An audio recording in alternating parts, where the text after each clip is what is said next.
And there's another one that goes like this.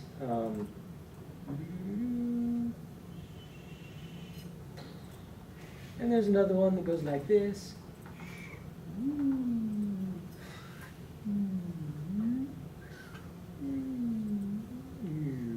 Totally wrong. And etc. I mean, how many possible functions are there? Well, if you enumerate them all, functions can go everywhere because functions have no limitations. All things are possible in theory. And so knowing stuff means you cannot know the future. The future is a mystery. All we know is the past. The future cannot be predicted. Thinking is futile. Intelligence is impossible. How do you feel about that? We have to do homework now that you've proven intelligence is futile. Yeah, there is in fact a proof of that called the no free lunch theorem. And that's actually what the no free lunch theorem says, is that there's no possible way to predict anything given what you know for sure. Because all possibilities are yet possible functions. And yet in the real world, we can. What does that mean? It means that all functions are not equally likely. And this observation was made a long time ago by a guy named Occam. Occam of Razor? No, Occam, Sir William of Occam, that's who it was. A guy named William, who lived in Occam, I believe. Maybe Occam's a city? I don't know. He said something that sounded like sentia und non multiplicator something, something. That's Latin. And here's the actual translation of it.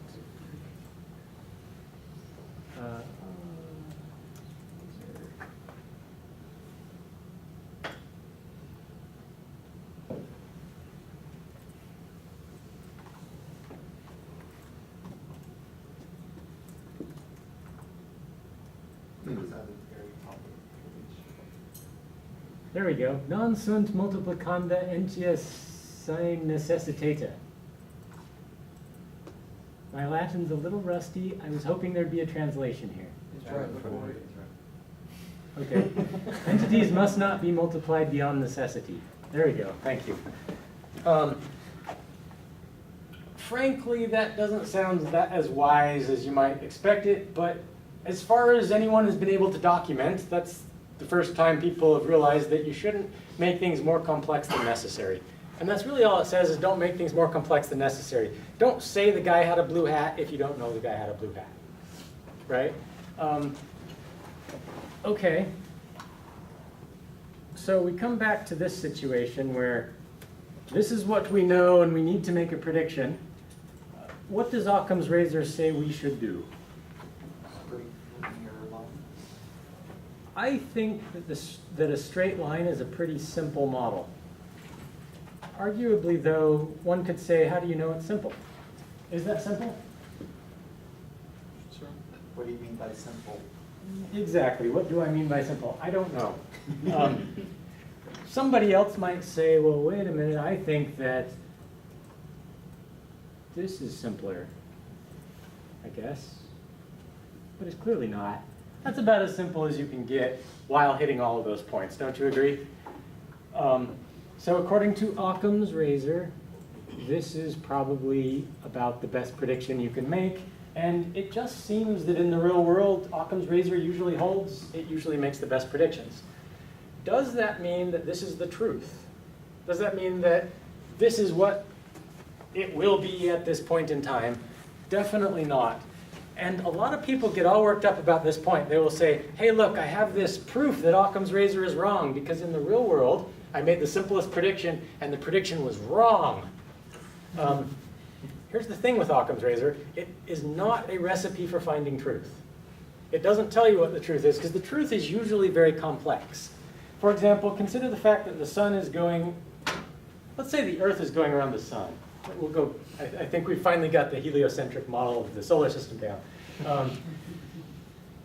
The Earth went around the sun last year, and the year before that, and the year before that, and the year before that, and the year, we could go back, 4 billion years at least, and we're pretty sure it's been going around that long.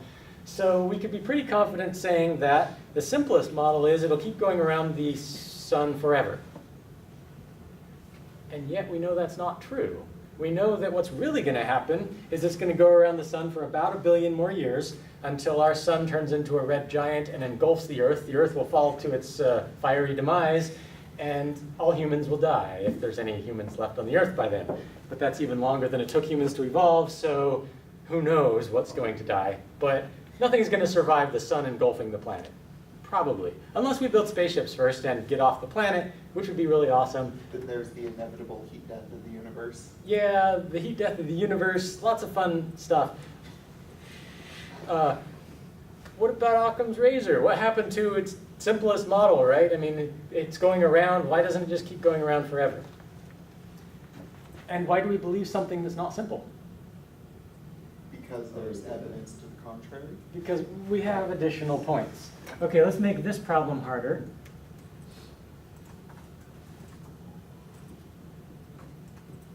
Now, where's this point going to land? Way off the screen. Off the screen. So I guess you're all assuming it's some kind of exponential growth, right?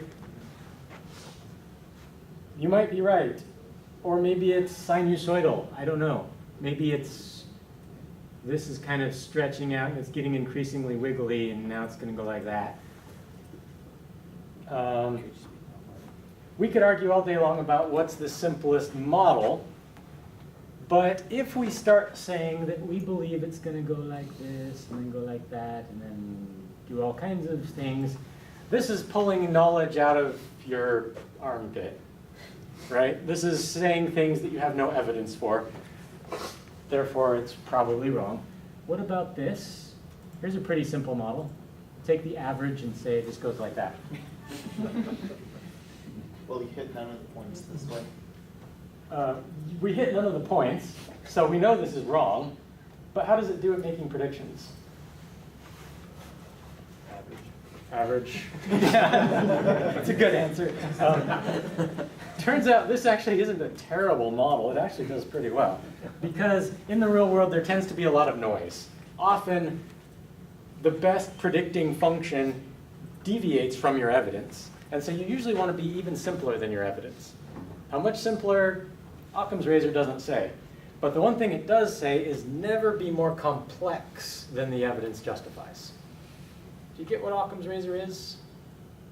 Okay, so which model is better?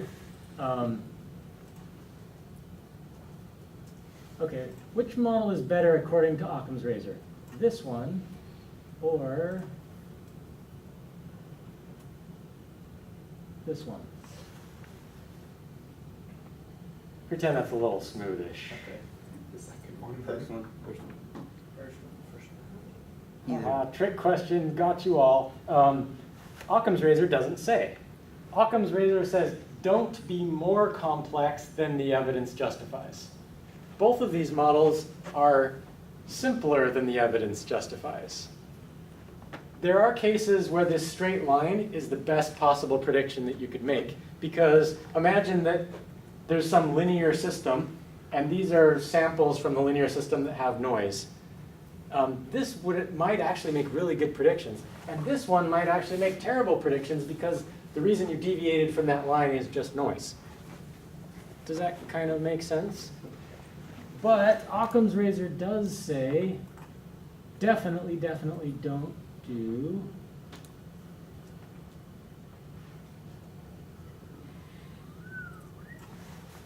don't predict that this is the truth.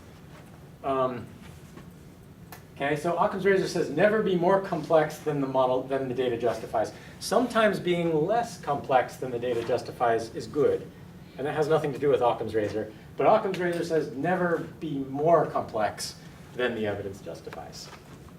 Okay? So you get what Occam's razor is with clarity. It doesn't say anything about how to find the simpler model, but it does say don't go with the more complex model. And yet, the truth is always more complex than the evidence because we never have all the evidence. So how do you balance between these two things? Between what Occam's razor says and the fact that it's always wrong? Do you build a model? Yeah, you could. You could build a model and see what happens and then find out if you're right.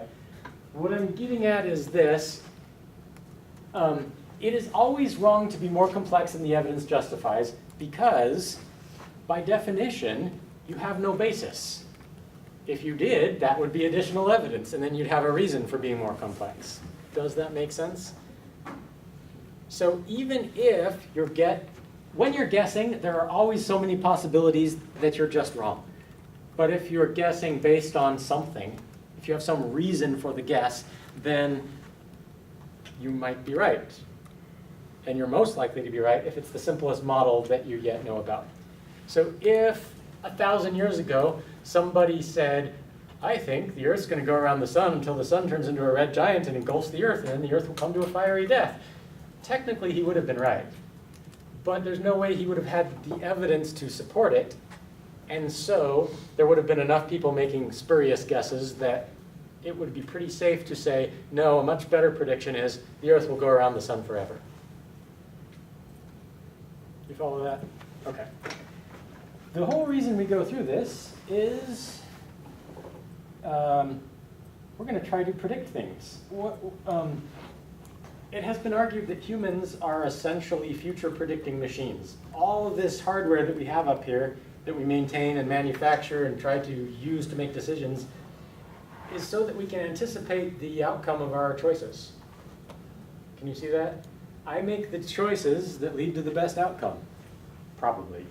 Now, what's the best outcome depends on my priorities. Maybe it's what benefits me, maybe it's what benefits the whole world because I'm an altruist, maybe it's what benefits my wife because she's the only person on planet Earth I care about, or whatever. But whatever your priorities are, we're always trying to predict what will happen if we do this and what will happen if we do that. And if we can predict effectively, we can make good decisions. You see what this has to do with intelligence. Okay. This was good and theoretical. Now let's get down to practical land and talk about actual models for doing this. Well, we have talked about a model for doing this. A neural network is a model for doing this.